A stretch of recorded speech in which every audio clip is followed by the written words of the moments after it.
Diga, eu fui planejado. Mesmo que não tenha sido pelo pai e pela mãe. Diga, eu fui planejado. Irmão, quando Deus fez Adão, Ele fez você. Ele planejou. Eles vão fazer um cara bonito pra caramba. Meu Deus, eu vou fazer essa moça bonita. E é por isso que quando você se entrega para qualquer um, isso entristece o Espírito de Deus. Porque Deus não te fez para vários, Deus te fez para um homem. É por isso, jovem que está aqui, Deus te planejou. Teu pai pode ter te abandonado, teu pai pode ter te enchido de palavra de maldição, mas existe um Pai celestial que te planejou. E não só te planejou, mas a Bíblia diz no versículo 3, que Ele já te abençoou com todas as bênçãos nos lugares celestiais em Cristo. Ou seja, se Cristo vive em você, então tudo o que você precisa em Cristo, você tem. E todas as coisas, mesmo que pareça difícil acreditar, todas as coisas cooperam para o bem daqueles que amam a Cristo. Por isso Paulo dizia, embora o meu corpo, a minha carne sofra, o meu homem interior se alegra no Senhor. E Paulo não falava somente das perseguições internas da igreja, porque Paulo disse que mais amando, ele era menos amado. Mas Paulo carregava consigo as marcas do Evangelho, açoites, pedradas, naufrágios, uma picada de uma víbora. E embora parecesse tão difícil, para Paulo era um gozo, era um prazer. Por quê? Porque Paulo entendeu que a lei não adotou, mas a graça existe para que todo homem, judeu ou gentil, crendo em Jesus, ele passa a viver aquilo que Deus planejou. Se eu creio em Jesus, eu sou filho de Deus. A adoção foi planejada antes da fundação do mundo, mas ela não foi consumada na fundação. Ela foi consumada na cruz do Calvário. Diga, eu fui planejado. Então nunca aceite que alguém te diga que você foi um acidente. Isso é obra do diabo. Isso é mentira do engano de Satanás. Você foi planejado por Deus. Você pode ter sido abusado por alguém até próximo a você. Você pode ter sido mal cuidado pelo seu pai. Você pode ter perdido todas as suas referências paternas. Mas eu te digo que existe um Deus que está aqui pela sua palavra, que te planejou. E não só planejou, mas Ele concretizou esse plano, consumando na cruz do Calvário. Em João capítulo 19, versículo 30, Jesus disse: e tendo bebido vinagre, ou Jesus tomou o vinagre e disse: está consumado. Uma consumação de um plano arquitetado antes mesmo da fundação do mundo. Então, antes que Ele fizesse o sol, você já era a primeira maquete no céu. Antes que Ele fizesse as estrelas brilhar, Ele tinha feito os teus olhos. Antes que todos os planetas se alinhassem em torno da Terra, porque as pessoas acham que existe a Lua apenas para brilhar no céu. Não, a Lua serve não só de satélite para a Terra, mas a Lua influencia nas marés, a Lua influencia na natureza, na pescaria. Se tirássemos a Lua de onde ela está, certamente sofreríamos problemas seríssimos na Terra, porque ela interfere na gravidade. Deus não fez os astros, os planetas, para que eles estivessem lá e um dia a NASA descobrisse, através de uma sonda, que existe um planeta que em torno dele existe uma poeira cósmica, que os cientistas dizem que é um produto da evolução. Na verdade, existem poeiras cósmicas, por quê? Porque existem planetas que com a sua gravidade atraem objetos no espaço, senão muitos cairiam na nossa cabeça. Deus planejou uma Terra com uma gravidade, com uma força G, com uma atmosfera. Por quê? Porque certamente cairia sobre as nossas cabeças coisas talvez oriundas do espaço. Deus planejou tudo, irmão, mas a sua principal ação no planejamento da criação foi você.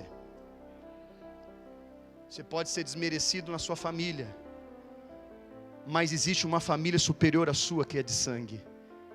Essa sua família de sangue, ela termina no cemitério. Mas a família que nos une aqui, no laço de Cristo, ela é eterna. Se você não gosta do irmão que está do seu lado, se acostume, porque ele vai para o céu. Assim eu espero. Diga, eu espero te ver no céu. Fala para o seu irmão aí. Rapaz, que céu, rapaz. Aí alguns dizem, aqui é o inferno, vai por mim. Não é não. Quando Jesus nasceu, os anjos anunciaram, nasceu o mundo precisa de salvação. E a salvação é para o mundo, mas só recebem a salvação aqueles que creem no seu nome. E aqueles que creem no seu nome, deu-lhes o poder de serem chamados. Por que você acha que Jesus chamou os 11 apóstolos? E disse, ide, pregai o evangelho a toda... Marcos 16, os últimos versículos, do 15 em diante. Não precisa abrir, depois você abre em casa. Preguem o evangelho. Evangelho significa boas novas. Preguem. Pregar significa o quê? Anunciar como um arauto. Um arauto é aquele que pronuncia, que expressa a vontade do seu soberano. Não existe vários soberanos. Alguns até acham que o pastor tenta impor a sua vontade. Escuta uma coisa. As cartas do Apocalipse não foram endereçadas para os diáconos, não foram endereçadas para os líderes de pequenos grupos. As cartas do Apocalipse foram endereçadas aos pastores, aos anjos da igreja. Mas a mensagem da salvação, que é para todos, o próprio Jesus disse aos 11, e façam aquilo que eu vos ordeno, preguem o evangelho a toda. E é por isso que você vê um monte de pastor pregando lá no pasto, para as vacas, para os boi. Aceitem Jesus agora, vacas duras de coração. Essa aceitou agora. Imagina os pastores então pregando no chiqueiro, seus porcos, aceitem Jesus e saiam da lama do pecado. Deus os fez com aquele propósito. Agora veja, está sentado alguém do seu lado, que não nasceu para ser porco espiritual. Quem é porco espiritual é aquele que já viveu na lama do pecado.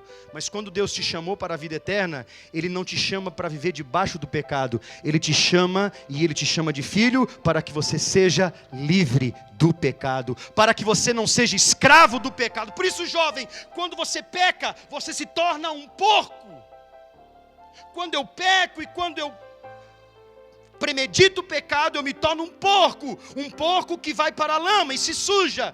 Por mais que o seu dono venha e o limpe, quando ele volta para o pecado, para a lama, ele está voltando para a sua natureza. Agora veja, se você nasceu de Deus, se você é nascido de Deus, se o Espírito de Deus está em você e testifica em você que é filho de Deus, então você não tem mais essa natureza pecaminosa. Pecado em hebraico significa errar o alvo. Nós não pecamos premeditadamente, nós pecamos porque erramos e falhamos sem pensar.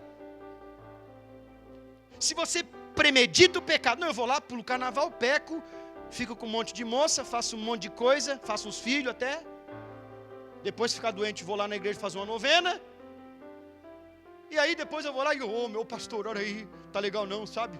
Tô endividado, gastou 3 mil com cachaça, bebida, festa, noitada, porque eu acho que os bailes não são de graça, são? Os bailão são de graça aí? Não são? As bebidas do governo destinam tudo de graça. Skol de graça, Brahma de graça, chopp de graça.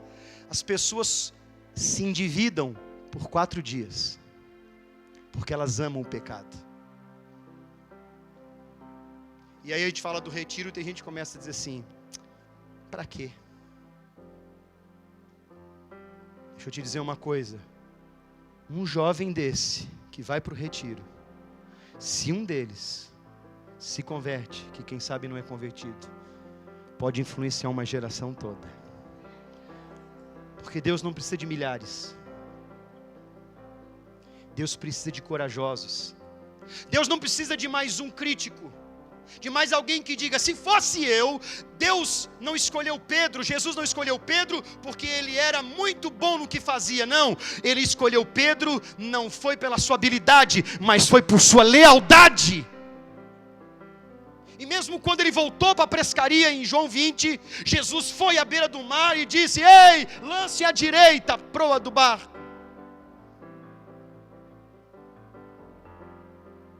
Porque ele sabia que tinha que restaurar, porque uma vez que Pedro foi chamado, quem é filho não deixa de ser filho. Você pode ter sido abandonado pelo teu pai, você pode ter sido rejeitado, mas você nunca vai deixar de ser filho terreno dele. Agora escuta o que eu vou lhe dizer. Quem nasceu de Deus, nunca deixa de ser filho de Deus. Diga amém.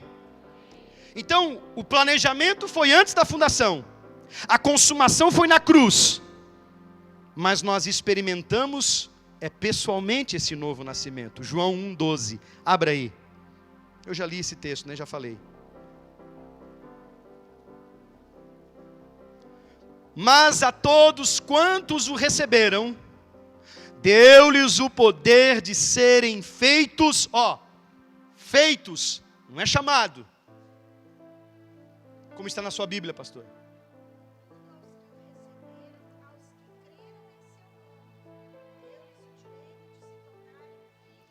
Deu-lhes o direito de se tornarem, ou na minha tradução aqui diz, serem feitos. Olha aqui para mim, querido. Filhos de Deus, aos que creem em o nome de quem? Tudo está nele. Todo o universo, na Semana Santa eu preguei uma mensagem, Jesus o centro do cristianismo, está tudo no YouTube em áudio. É que a gente não tem tempo para ouvir uma mensagem de 1 hora do pastor da igreja. Mas eu tenho certeza absoluta do que eu estou dizendo. A gente tem tempo para ficar 2 horas no Facebook. Tem gente fã de série, não é pecado. Mas para que eu vou ouvir uma mensagem do meu pastor? Eu já estou ouvindo ele na igreja. Ouça lá, irmão. Enquanto você está dirigindo, baixa num aplicativo lá, tem tantos aplicativos que você pode baixar no celular a mensagem e fica ouvindo no carro. Se você trabalha na frente do computador e às vezes está rodando música no ambiente de trabalho, se você pode usar um fone, põe uma mensagem. Porque na medida com que você ouve, você cresce na graça e no conhecimento. Não existe osmose espiritual. Pastor, toca na minha cabeça que eu vou ser cheio do que você tem. Ué, eu vou chegar ali no hospital, vou dizer: doutor, chega aí, por favor. Doutor, impõe a mão sobre a minha cabeça e diga: eu passo tudo aquilo que eu estudei em medicina durante 10 anos para você. E eu passo a me chamar doutor Leandro. E na primeira cirurgia eu desmaio.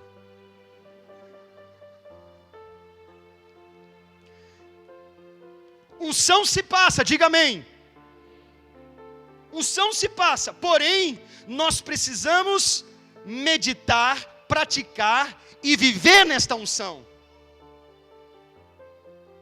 Quem tem te influenciado? A adoção foi planejada na fundação do mundo, antes da fundação do mundo, foi consumada na cruz, e ela é experimentada pessoalmente no novo nascimento. Quando você decidiu, quando você abriu a boca e você confessou seus pecados e disse: eu creio em Jesus, eu me arrependo dos meus pecados, eu creio que Ele nasceu para transformar o meu interior, e eu recebo como Salvador da minha vida. Não é uma mudança de igreja, de religião, porque igreja as pessoas mudam, religião as pessoas mudam, mas a única coisa que nos faz uma nova criatura é vivemos de acordo com aquilo que a Bíblia diz e praticarmos exatamente o que a Bíblia diz, e então nós confessamos a Cristo, e então somos chamados filhos de Deus, somos feitos filho de Deus. Diga amém. Em João 3, Jesus disse a Nicodemos: na verdade te digo, que aquele que não nascer de novo, versículo 3, João 3, versículo 3, na verdade te digo, preste atenção, quando Jesus dizia, em verdade, na verdade, ele estava dizendo assim, prestem muita atenção, é um hábito dos ensinos rabínicos, de que quando havia uma palavra escrita 2 vezes, repetidamente, em um texto expresso ou uma vontade, quando Jesus diz, em verdade vos digo, ele está querendo dizer, põe negrito aí. Isso aqui é fundamental. É isso que ele está dizendo. Quem não nascer de novo, o que diz a sua Bíblia? Quem não nascer de novo, sabe por quê? Quem não nascer de novo, não pode ver o reino de Deus, porque é exatamente isso. Se uma pessoa não nasceu, é porque ela nunca viveu para Deus. Nicodemos não entendeu essa linguagem, porque o que é carnal não entende o que é espiritual, e o que é espiritual deve se afastar do que é carnal. A única carne que você não deve fugir é do churrasco. Mas tudo que é carnal, irmãos, tudo que é carnal, trata dessa natureza. Você entende por que Paulo dizia, a minha carne luta contra o meu espírito, e o meu espírito luta contra a carne. Ele não está falando espírito de Deus, ele está falando assim, essa natureza, olha, essa aqui que é pecaminosa, luta contra o meu espírito, porque o espírito de Paulo havia nascido em quem? Em Jesus, no batismo. Preste atenção, Jesus disse que quem não nascer de novo, não pode ver o reino de Deus. Nicodemos disse, como pode um homem nascer sendo velho? Pode porventura tornar a entrar no ventre da sua mãe e nascer?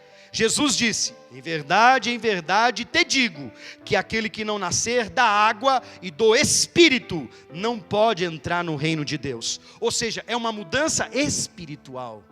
O novo nascimento vem pelo Espírito de Deus. Você não é um corpo, você é uma alma eterna, amém? Porém, há um espírito que precisa nascer de novo, o seu espírito. O homem é um ser tricotônico. Ele é uma alma que tem um espírito e que possui um corpo. A hora que os teus olhos fecharem nesse tempo, você vai entrar na natureza eterna daquilo que de fato você é. Quem nasceu de novo terá vida eterna por Cristo Jesus, porque nós já estamos nele. Jesus é a porta da salvação, Jesus é a porta das ovelhas, Jesus é o caminho, Jesus é a verdade, eu sou a vida. Jesus disse, eu sou o pão vivo que desceu do céu, eu sou a água da vida. Para algumas pessoas Jesus é aquele apenas que prospera. Irmãos, se você tem Jesus como teu bom pastor,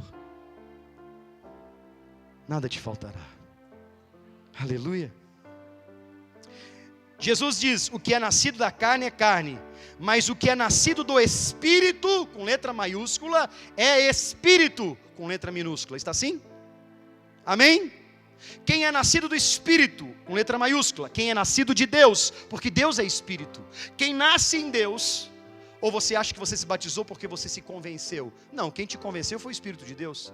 Essa natureza aqui, morta pela cruz, morta para mim mesmo, nos meus pecados, a natureza do homem, carnal, ela tem que ser mortificada diariamente. Essa natureza, ela tem que ser morta, é carnal. E então o Espírito de Deus me convenceu, de que eu era um pecador. E agora, como disse Paulo em Efésios, para que nos apresentemos santos, irrepreensíveis, em amor. Então nós nascemos no Espírito para viver em Espírito. Diga amém. Precisa acelerar. Não vou ler o capítulo 3 de Gálatas, lê em casa. Todo o capítulo 3. Como definir então a adoção? A adoção é o ato de Deus, por meio do qual um pecador arrependido se torna membro da família de Deus, como se nela tivesse nascido. Ingresso na família, tendo todos os direitos e privilégios de filhos. Aleluia. No direito, um filho adotado tem os mesmos direitos de um filho nascido no casamento. É assim ou não é? É assim ou não é? Ah, ele é adotado, ele tem menos. Olha aqui. nós temos as mesmas promessas que estavam sobre Abraão. Gálatas 3 fala sobre isso. Tudo que Deus prometeu a Abraão, se cumpre em Cristo.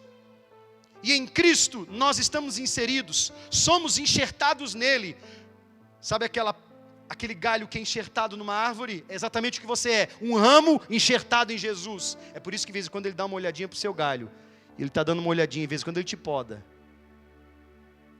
Mas vai chegar uma hora que ele, se não vê fruto, o que ele vai fazer? Vai cortar o ramo e vai... O que faz com um galho seco? Faz um negócio bonito, um arranjo, botar na mesa. Não, irmãos. Serve para fazer fogo. Não existe ramo seco que é armazenado para algum propósito, senão jogar no fogo. Fique esperto.